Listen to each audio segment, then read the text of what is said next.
always believed that life gave warnings before it broke you. Maybe a strange feeling in the chest, a dream that wakes you at midnight, a small sign, a voice that whispers, "Be careful," but the day everything changed, the day my son landed in the EQ, there was no warning at all. Just a phone call at 5:47 p.m., a sound I'll never forget.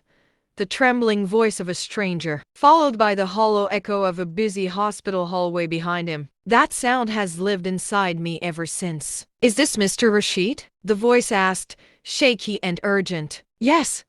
"Who is this?" "This is from City General Hospital. Your son, he's been in an accident." That moment didn't feel real. It felt like the world had been ripped away from under my feet, like the universe had paused to watch me fall. I remember grabbing my keys, barely able to breathe, forgetting my wallet, running so fast that neighbors opened their doors thinking something was wrong. Something was wrong. Everything was wrong. When I reached the hospital, the bright lights burned my eyes. The disinfectant smell stung my nose, and every heartbeat felt like a hammer against my ribs. A nurse led me toward room 7 in the ICU, and with each step, I braced myself for the worst. You never expect to see your child, the same child you rocked to sleep, carried on your shoulders, taught to tie shoelaces lying unconscious, hooked to machines that beeped with alarming regularity. His head was bandaged, his arm was bruised, his chest moved with difficulty. He looked small, so painfully small. "Is he going to be okay?" I whispered. The doctor's eyes lowered. "It's too early to say. We're doing everything we can." I stood beside my son, holding his cold hand, praying with everything inside me. Hours passed, hours that felt like years. Nurses changed shifts, monitors flickered, the hallway lights dimmed, and still I didn't move. I couldn't. Fear glued me to the spot. Then my phone vibrated in my pocket. I didn't want to answer it. I didn't want anything to pull me from that room. But when I saw the caller ID Emmy, I picked up. My mother rarely called unless something was important. I swallowed hard and whispered, "Hello?" Her voice came unusually soft. "Beta, how is he?" I exhaled shakily. "He's fighting. They said he's fighting." There was a brief silence, and then she said something I wasn't prepared for. "Tomorrow is your father's death anniversary. You must come home." My entire body tensed. How could she even mention that now? My son, her grandson, was lying unconscious in the ICU, and she wanted me to leave? "Emmy," I said, barely holding back tears, "I can't. How can I leave him?" Her tone didn't change. In fact, it grew heavier. "You're his only son. Your father, he wanted you there every year. You know that." I closed my eyes. I knew she wasn't being cruel. To her, grief was duty, ritual, memory, a promise kept through generations. But right now, none of that mattered compared to the boy in front of me. "Emmy, he almost died." I choked out. "I'm not going anywhere." Something cracked in her voice. "Beta, there is something you don't know." Those words chilled me more than anything the doctor had said. "Your father, before he died, he told me that one day you would have to choose between your past and your future. And that day, when it came, would break you. But if you chose with your heart, everything would make sense." I didn't understand. Not then. My mind was foggy, heavy, too full of fear to decode some cryptic prophecy spoken years ago. I rubbed my temples and whispered, "Emmy, please, not now." She sighed deeply. "I will pray for him. Call me if anything changes." I hung up and sank back into the chair beside my son. All night I stayed there. Not once did I sleep. I watched the monitors, counted his breaths, whispered prayers, and begged God to trade my life for his if he had to. I didn't care. I just needed my son to open his eyes again. At dawn, the ICU lights brightened. Nurses moved quickly around me. I stood up, stretching my aching back, blinking away exhaustion. A doctor approached with a clipboard, his expression unreadable. "Are you the father?" "Yes. We're seeing some signs of response. It's slow, but it's progress." My heart jumped. Progress.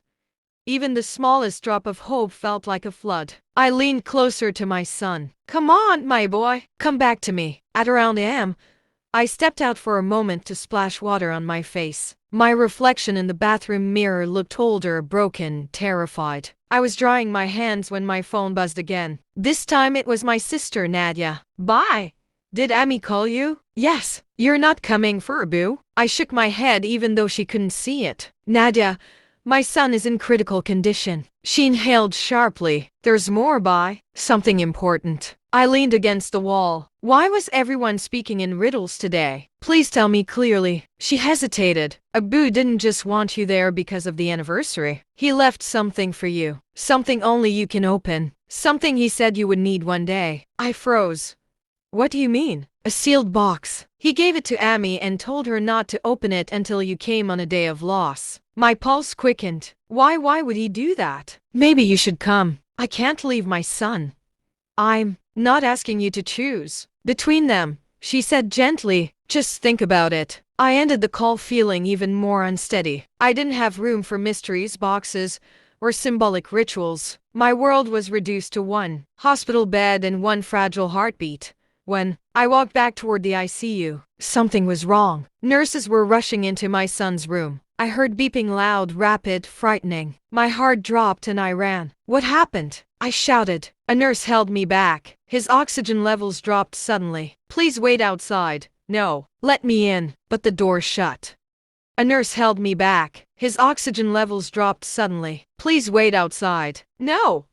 Let me in. But the door shut. The next 10 minutes nearly destroyed me. I paced the hallway like a madman, clawing at my face, whispering prayers, cursing fate, begging God again and again. My mind replayed every phone call, every memory, every time I wished I had done better as a father. Finally, the door opened. The doctor walked out, removing his gloves. He's stable, he said, but he's still very weak. I let out a sob, a loud, trembling sob that came from deep inside. I covered my face and cried like a child. That was the moment I realized something. Life wasn't giving me a choice between my father and my son. It was reminding me that love itself is a battle, one that demands everything from you. Sometimes all at once. Hours later, after he stabilized, I sat beside him again. I held his hand and whispered stories from when he was little. I told him how he used to chase butterflies in the yard, how he'd fall asleep on my chest, how he'd giggle every time I lifted him into the air. Maybe he could hear me, maybe he couldn't,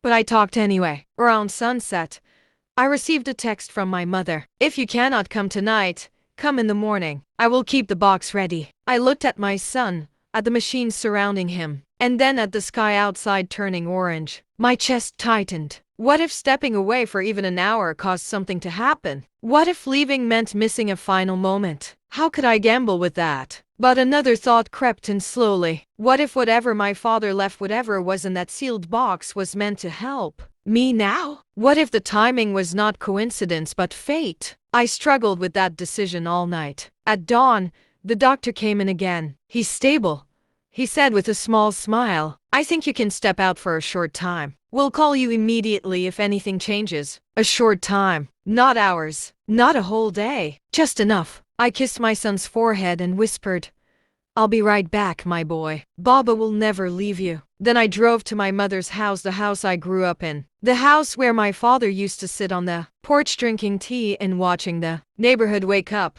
My mother was waiting at the door, her eyes swollen from a night of crying. She hugged me tightly. You look tired, she whispered. I'm okay. She guided me into the living room. On the table sat a small wooden box, polished, old, and locked with a tiny brass latch. I sat down slowly, staring at it. This is it? I asked. She nodded. He said this box is for the day your heart is torn in two. My hands trembled as I opened it. Inside, there were 3 items. A letter, a photograph, and a tiny blue baby bracelet. My breath caught. The bracelet had my son's name on it, his newborn hospital bracelet from the day he was born. I had lost it years ago. I thought it was gone forever. My hands shook even harder as I unfolded my father's handwriting, strong, bold, familiar, filled the page. My son, if you are reading this, it means life has tested you in a way you never expected. My eyes blurred with tears. When you became a father, I prayed that you would always choose love over fear. I kept your son's bracelet because I saw the way you held him that first day, with a love deeper than anything I ever taught you. One day, when life tries to pull you between the past and the future, remember this bracelet. Your future is with your child. Your memories of me are enough. Do not let guilt tie you to the past. Stand where you are needed most. I broke. I cried so loudly that my mother held me like she used to when I was a boy. When I could finally breathe again, I folded the letter, held the bracelet to my chest, and whispered, "Thank you, Abu." 10 minutes later, I rushed back to the hospital. My son was awake, his eyes weak, tired, half open, were looking right at me. "Baba," he whispered. I collapsed into tears, kissing his forehead over and over. "I'm here. I'm right here." His hand squeezed mine gently. The doctor walked in, smiling. "He's improving quickly. You must have prayed hard." I looked at the bracelet in my hand. "No," I whispered. "Someone else did. My father, from a world unseen." Later, when my son was moved out of the ICU, I placed a bracelet beside him on the bed. He looked at it and asked, "What's that?" "A reminder," I said softly, "that you were always meant to come back to me." And for the first time since the accident, he smiled. Life doesn't warn you before it breaks you. But sometimes, if you're lucky, it gives you exactly what you need to heal.